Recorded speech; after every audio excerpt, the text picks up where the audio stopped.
something called the Danish twin study established that only about 10% of how long the average person lives within certain biological limits is dictated by our genes. The other 90% is dictated by our lifestyle. So the premise of Blue Zone is if we can find the optimal lifestyle of longevity, we can come up with a de facto formula for longevity. But if you ask the average American what the optimal formula of longevity is, they probably couldn't tell you. They've probably heard of the South Beach diet or the Atkins diet, and you have the USDA food pyramid. There's what Oprah tells us. There's what Dr. Oz tells us.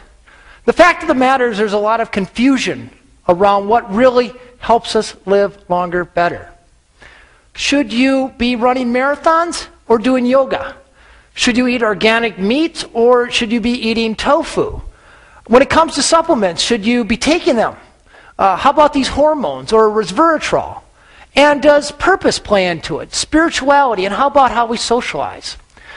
Well, our approach to finding longevity was to team up with National Geographic and the National Institute on Aging to find the 4 demographically confirmed areas that are geographically defined, and then bring a team of experts in there to methodically go through exactly what these people do to distill down the cross-cultural distillation. And at the end of this, I'm going to tell you what that distillation is. But first, I'd like to debunk some common myths when it comes to longevity. And the first myth is if you try really hard, you can live to be 100. False. The problem is only about 1 out of 5,000 people in America live to be 100. Your chances are very low. Even though it's the fastest growing demographic in America, it's hard to reach 100. The problem is that we are not programmed for longevity. We are programmed for something called procreative success. I love that word. It reminds me of my college days. Biologists term procreative success to mean the age where you have children and then another generation, the age when your children have children. After that, the effect of evolution completely dissipates. If you're a mammal, if you're a rat, or an elephant, or a human in between, it's the same story. So to make it to age 100, you not only have to have had a very good lifestyle, you also have to have won the genetic lottery. The second myth is there are treatments that can help slow, reverse, or even stop aging. False. When you think of it, there's 99 things that can age us. Deprive your brain of oxygen for just a few minutes, those brain cells die, they never come back. Play tennis too hard on your knees, ruin your cartilage. That cartilage never comes back. Our arteries can clog, our brains can gunk up with plaque, and we can get Alzheimer's. There's just too many things to go wrong. Our bodies have 35 trillion cells. Trillion with the T. We're talking national debt numbers here. Those cells turn themselves over once every 8 years. And every time they turn themselves over, there's some damage. And that damage builds up, and it builds up exponentially. It's a little bit like the days when we all had Beatles albums or Eagles albums, and we'd make a copy of that on a cassette tape, and then let our friends copy that cassette tape, and pretty soon, with successive generations, that tape sounds like garbage. Well, the same things happen to our cells. That's why a 65-year-old person is aging at a rate of about 125 times faster than a 12-year-old person. So if there's nothing you can do to slow your aging or stop your aging, what am I doing here? Well, the fact of the matter is the best science tells us that the capacity of the human body, my body, your body, is about 90 years. A little bit more for women. But life expectancy in this country is only 78. So somewhere along the line, we're leaving about 12 good years on the table. These are years that we could get, and research shows that they would be years largely free of chronic disease, heart disease, cancer, and diabetes. We think the best way to get these missing years is to look at the cultures around the world that are actually experiencing them. Areas where people are living to age 100 at rates up to 10 times greater than we are. Areas where the life expectancy is an extra dozen years, and the rate of middle-age mortality is a fraction of what it is in this country. We found our first blue zone about 125 miles off the coast of Italy on the island of Sardinia. And not the entire island. The island's about 1.4 million people. But only up in the highlands, an area called the Nuoro province. And here we have this area where men live the longest. About 10 times more centenarians than we have here in America. And this is a place where people not only reach age 100, they do so with extraordinary vigor. Places where 102-year-olds still ride their bike to work, chop wood, and can beat a guy 60 years younger than them. Their history actually goes back to about the time of Christ. It's actually a Bronze Age culture that's been isolated. Because the land is so infertile, they're largely shepherds, which occasions regular low-intensity physical activity. Their diet is mostly plant-based, accentuated with foods that they can carry into the fields. They came up with an unleavened whole wheat bread called nota musica, made out of durum wheat, a type of cheese made from grass-fed animals, so it's hot. The cheese is high in omega-3 fatty acids instead of omega-6 fatty acids from corn-fed animals, and a type of wine that has 3 times the level of polyphenols than any known wine in the world. It's called Cananao. But the real secret, I think, lies more in the way that they organize their society. And one of the most salient elements of the Sardinian society is how they treat older people. You ever notice here in America, social equity seems to peak at about age 24? Just look at the advertisements. Here in Sardinia, the older you get, the more equity you have, the more wisdom you're celebrated for. You go into the bars in Sardinia, instead of seeing the Sports Illustrated swimsuit calendar, you see the Centenarian of the Month calendar. This, as it turns out, is not only good for your aging parents to keep them close to the family. It imparts about 4 to 6 years of extra life expectancy. Research shows it's also good for the children of those families who have lower rates of mortality and lower rates of disease. That's called the grandmother effect. We found our second blue zone on the other side of the planet, about 800 miles south of Tokyo on the archipelago of Okinawa. Okinawa is actually 161 small islands. And in the northern part of the main island, this is ground zero for world longevity. This is a place where the oldest living female population is found. It's a place where people have the longest disability-free life expectancy in the world. They have what we want. They live a long time and tend to die in their sleep very quickly. And often, I can tell you, after sex. They live about 7 good years longer than the average American. 5 times as many centenarians as we have in America, 1/5 the rate of colon and breast cancer, big killers here in America, and 1/6 the rate of cardiovascular disease. And the fact that this culture has yielded these numbers suggests strongly they have something to teach us. What do? Once again, a plant-based diet, full of vegetables with lots of color in them, and they eat about 8 times as much tofu as Americans do. More significant than what they eat is how they eat it. They have all kinds of little strategies to keep from overeating, which, as you know, is a big problem here in America. A few of the strategies we observe, they eat off of smaller plates. So they tend to eat fewer calories at every sitting. Instead of serving family style, where you can sort of mindlessly eat as you're talking, they serve at the counter, put the food away, and then bring it to the table. They also have a 3,000-year-old adage, which I think is the greatest sort of diet suggestion ever invented. It was invented by Confucius. And that diet is known as the Hara Hachi Bu diet. It's simply a little saying these people say before their meal to remind them to stop eating when their stomach is 20% full. It takes about a half hour for that full feeling to go travel from your belly to your brain. And by remembering to stop at 80%, it helps keep you from doing that very thing. But like Sardinia, Okinawa has a few social constructs that we can associate with longevity. We know that isolation kills. 15 years ago, the average American had 3 good friends. We're down to 1.5 right now.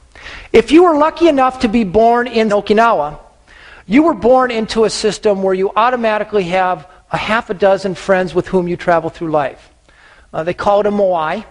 And if you're in a moai, you're expected to share the bounty if you encounter luck. And if things go bad, a child gets sick, a parent dies, you always have somebody who has your back. This particular moai, these 5 ladies have been together for 97 years. Their average age is 102.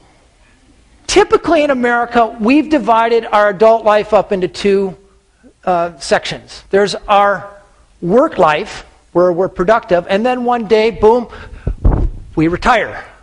And typically that has meant retiring to the easy chair or going down to Arizona to play golf. In the Okinawan language, there's not even a word for retirement. Instead, there's one word that imbues your entire life, and that word is ikigai. And roughly translated, it means the reason for which you wake up in the morning. And for this 102-year-old karate master, his ikigai was carrying forth this martial art. For this 100-year-old fisherman, it was continuing to catch fish for his family 3 times a week. And this is a question. The National Institute on Aging actually gave us a questionnaire to give these centenarians. And one of the questions, they were very culturally astute people put the questionnaire. One of the questions was, what is your ikigai? They instantly knew why they woke up in the morning. For this 102-year-old woman, her ikigai was simply her great-great-great-granddaughter. 2 girls separated in age by 101 and a half years. And I asked her what it felt like to hold a great-great-great-granddaughter, and she put her head back and she said, it feels like leaping into heaven. I thought that was a wonderful thought. My editor at Geographic wanted me to find America's Blue Zone, and for a while we looked on the prairies of Minnesota, where actually there's a very high proportion of centenarians, but that's because all the young people left. So we turned to the data again, and we found America's longest lived population among the Seventh-day Adventists concentrated in and around Loma Linda, California. Adventists are conservative Methodists. They celebrate their Sabbath from sunset on Friday till sunset on Saturday, a 24-hour sanctuary in time, they call it. And they follow 5 little habits that conveys to them extraordinary longevity, comparatively speaking.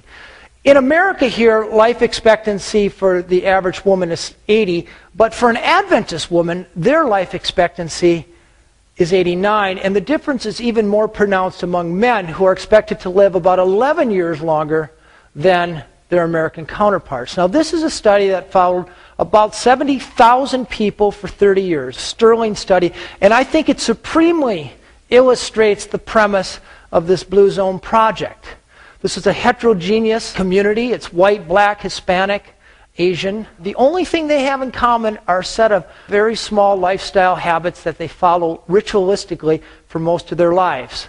They take their diet directly from the Bible, Genesis chapter 1, verse 26, where God talks about legumes and seeds, and on one more stanza about green plants, ostensibly missing his meat. They take this sanctuary and time very serious. For 24 hours every week, no matter how busy they are, how stressed out they are at work, where the kids need to be driven, they stop everything and they focus on their God, their social network, and then hardwired right in the religion are nature walks. And the power of this is not that it's done occasionally. The power is it's done every week for a lifetime. None of it's hard. None of it costs money. Adventists also tend to hang out with other Adventists. So if you go to an Adventist party, you don't see people swilling Jim Beam or rolling a joint. Instead, they're talking about their next nature walk, exchanging recipes, and yes, they pray. But they influence each other in profound and measurable ways. This is a culture that has yielded Ellsworth Wareham. Ellsworth Wareham is 97 years old. He's a multimillionaire. Yet when a contractor wanted $6,000 to build a privacy fence, he said, for that kind of money, I'll do it myself. So for the next 3 days, he was out shoveling cement and hauling poles around. And predictably, perhaps, on the 4th day, he ended up in the operating room. But not as the guy on the table, the guy doing open heart surgery. At 97, he still does 20 open heart surgeries every month. Ed Rawlings, 103 years old now, an active cowboy, starts his morning with the swim, and on the weekends he likes to put on the boards, throw up rooster tails. And then Marge Deton. Marge is 104. Her grandson actually lives in the Twin Cities here. She starts her day with lifting weights.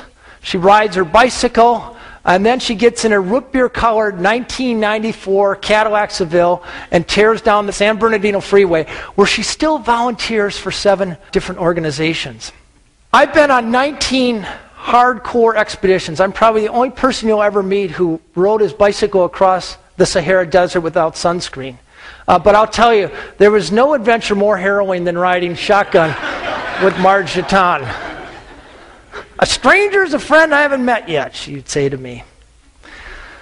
So, what are the common denominators in these 3 cultures? What are the things that they all do? And we managed to boil it down to 9. In fact, we've done 2 more Blue Zone expeditions since this, and these common denominators hold true.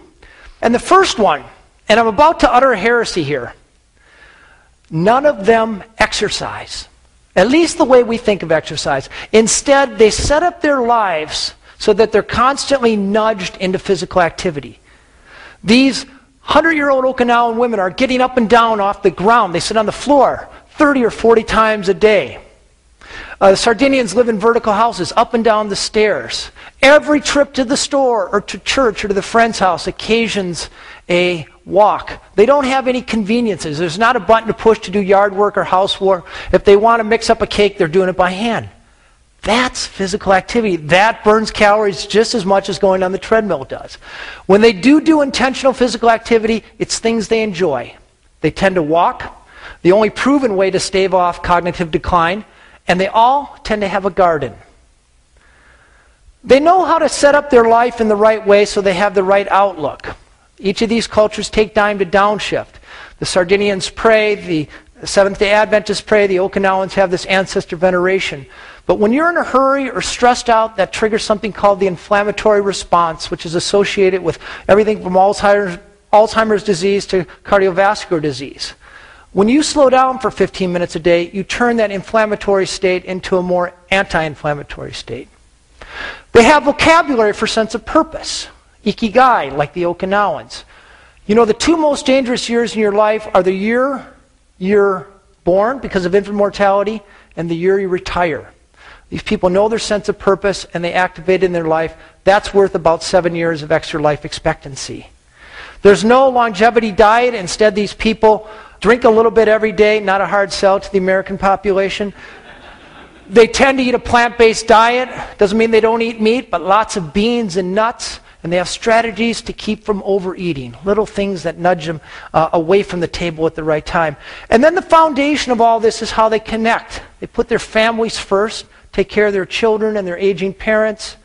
They all tend to belong to a faith-based community, which is worth between 4 and 14 extra years of life expectancy if you do it 4 times a month. And the biggest thing here is they also belong to the right tribe. They were either born into or they proactively surrounded themselves with the right people.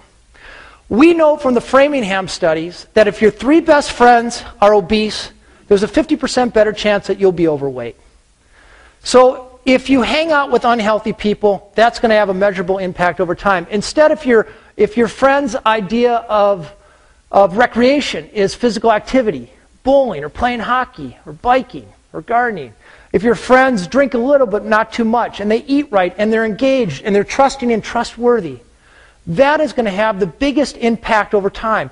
Diets don't work. No diet in the history of the world has ever worked for more than 2% of the population.